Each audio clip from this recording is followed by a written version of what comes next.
What does it mean to be a hobo in the 21st century?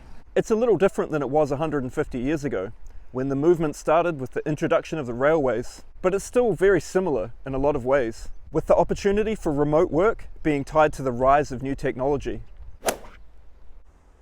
Nowadays, the opportunities for travel and work have never been more plentiful. Gone are the days of moving from town to town on freight trains and knocking on doors asking for work. When looking for work these days, the first place to start is online. And with the rise of the internet, remote work has become a possibility for a lot of people. The majority of modern hobos are young men, working from their phones or laptops from remote or sometimes exotic locations. So how is this possible? The fundamentals of hobo life remain the same. Live out of a backpack and remain independent.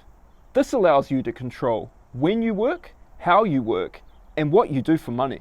Staying on the move to new places ensures a constant flow of opportunities. Wow. Being adaptable to the surroundings allows a hobo to get the most out of a changing environment.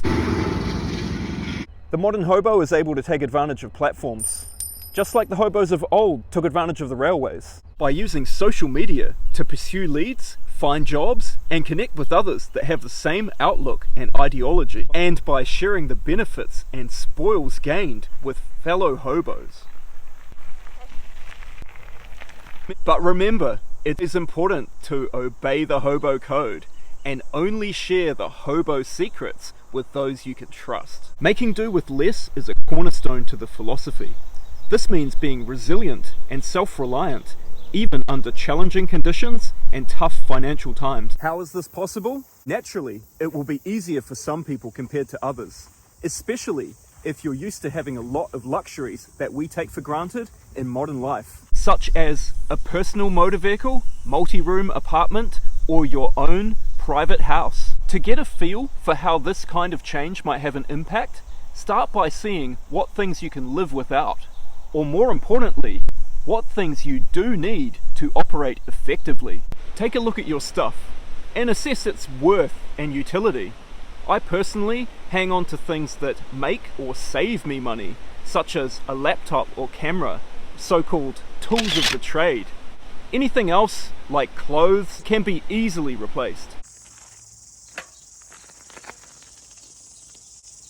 The real big break for most people considering a hobo life will be giving up a house. And it may be a daunting prospect, but there are many options for accommodation once you start thinking out of the box. Consider living in other roofed spaces. For example, offices, sheds, trailers, barns, caravans, or tiny houses. Consider living in a vehicle like a van or a boat. Or, if you're extremely keen and interested in the outdoors, a tent may provide the cheapest and most portable form of shelter.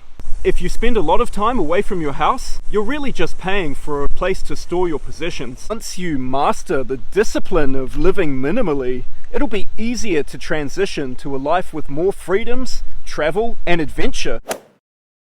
Take advantage of public spaces and communal areas, and make use of libraries and cafes to work remotely, eliminating the need for an office. When it comes to work, it can be hard to find something that will provide a substantial income.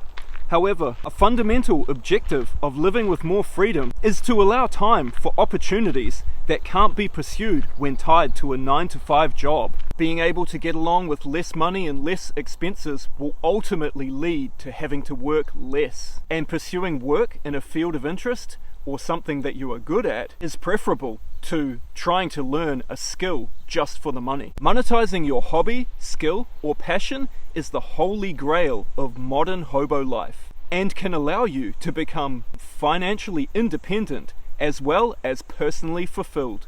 Anything is possible when you have a great idea and determination.